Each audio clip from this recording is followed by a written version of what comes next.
Goodrich is a film that you can watch on HBO or Max. I keep forgetting to call it Max. It doesn't feel right to call it that.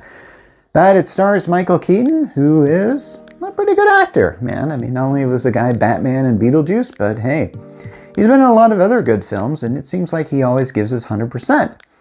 So when I saw that the premise of Goodrich was essentially about a guy whose wife goes through rehab, and he has to take care of the kids, all I could think about was like, oh, is this supposed to be some sort of weird, like 40 years later reboot of Mr. Mom? Because if you're familiar with Michael Keaton's career, one of his films that got him a lot of press or a lot of popularity back then was Mr. Mom, a film where he plays a stay-at-home dad and, well, essentially hijinks ensue. It's been a while since I've seen that film, but yeah, essentially that's the basic premise of it. So the issue that I kind of had with Goodrich was that, what am I kind of looking at here? Because not only does it deal with this kind of him and this Mr. Mom situation, but it deals with someone else dealing with their own addictions. And he was once in this movie called, and by he I mean Michael Keaton, was once in this film called Clean and Sober. A film that was kind of mostly overlooked, that honestly I've never even really seen, I've just heard about. But I believe he was actually nominated for an Oscar for that one. And I don't know whether he got it or... Okay, I'm actually very certain that Michael Keaton has never won an Academy Award. I'm very certain on that. I think he was nominated for that film he did, Birdman. A very excellent film. I actually really like that film a lot. And I think there's actually this scene of him at the Oscars about ready to go up on stage.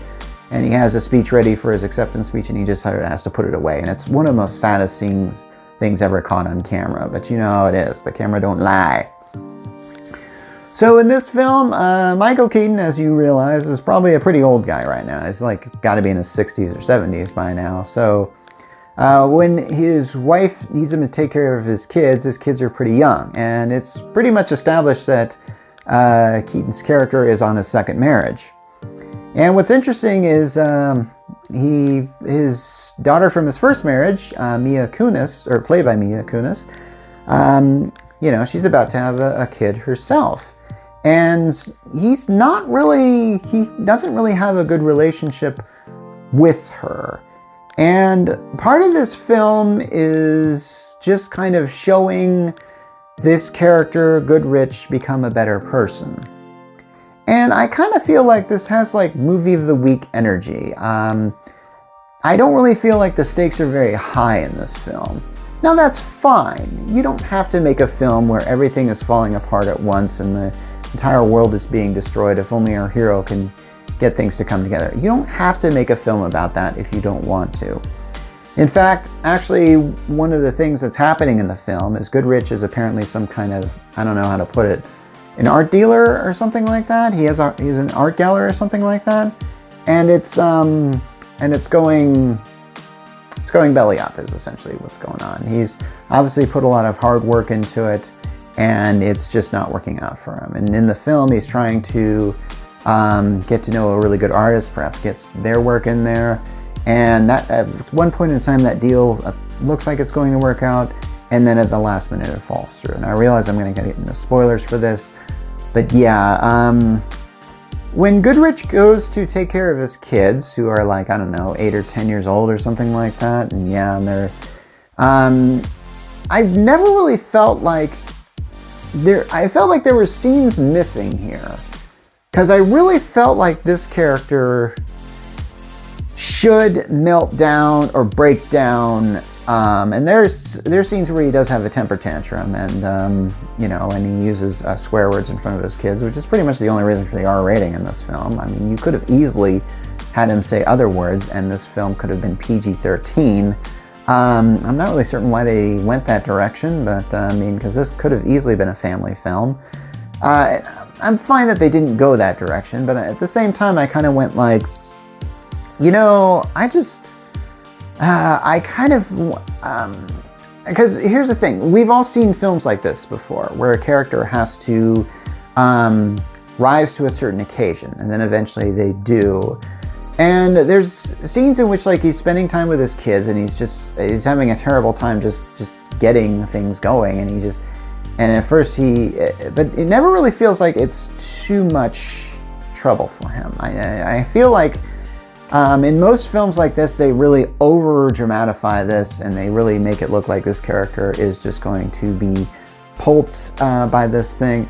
I never really got that energy from this film, and maybe I think that was done on purpose, and if they did, I don't know how to feel about this, because I mean, I have to admit, when I'm watching a film that has a very realistic plot line about a guy that's having trouble, that is struggling, relating to his family, and there are times where I kind of go like, you know, if I really wanted to watch somebody struggling in relationships, I would just live my life. I wouldn't have to watch this film. The fact that this is done in a very realistic way, I will have to say, okay, all right, he's struggling, but he's not struggling too much.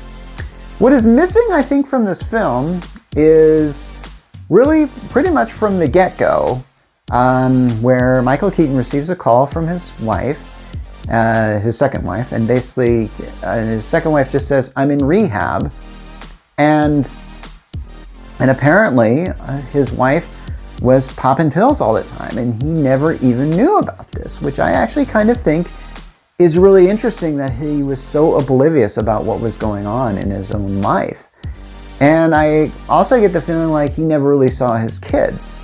We're sort of getting the feeling like that was kind of the case. I mean, there's a scene where he's giving them some food, and they just, you know, and he finds out that his kid is allergic to nuts, and he's trying to get his kid to spit out the nuts, which isn't really very funny. And I kind of really couldn't figure out that this is. I couldn't really tell if this film was going for. I don't think it was going for comedy, but it wasn't really going for drama either. This could have been a very heavily dramatic film.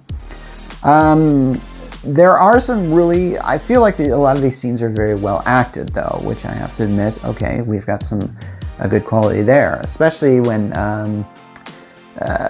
especially the scenes between Michael Keaton and Mila Kunis. They are done very well, where essentially Mila Kunis is commenting about, "Hey, this was my life. I didn't feel like you were there for me," and I really, and it's kind of fun to see Michael Keaton's character go through this, and the fact that he's going through some terrible times himself, and he doesn't really know how to share this with his daughter. And I actually think, okay, that is rather interesting. I haven't really seen a film kind of done this slant before.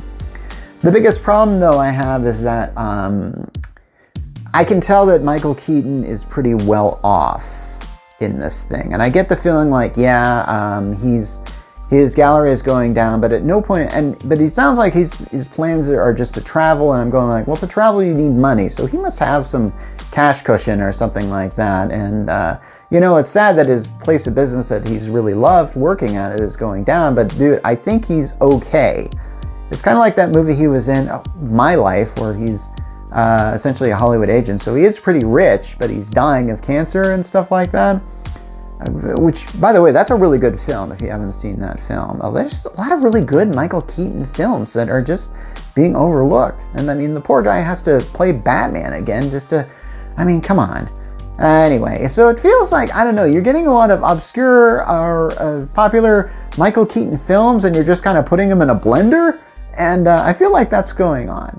Now, I am going to get into the big spoiler on this, because essentially, I think what the film is trying to do is show that Goodrich, which is the name of Michael Keaton's character, is very emotionally closed off, and there's this feeling like he wants to cry about this whole thing, but he just can't.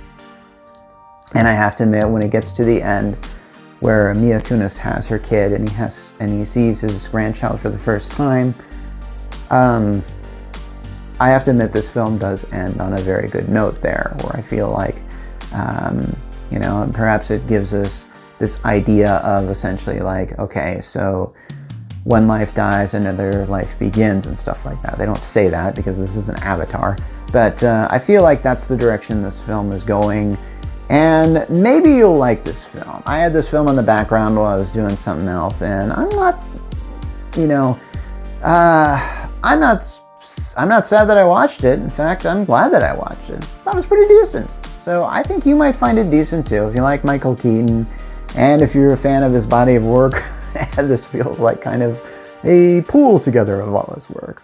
Anyway, this is Mark from the Geek Church, signing off.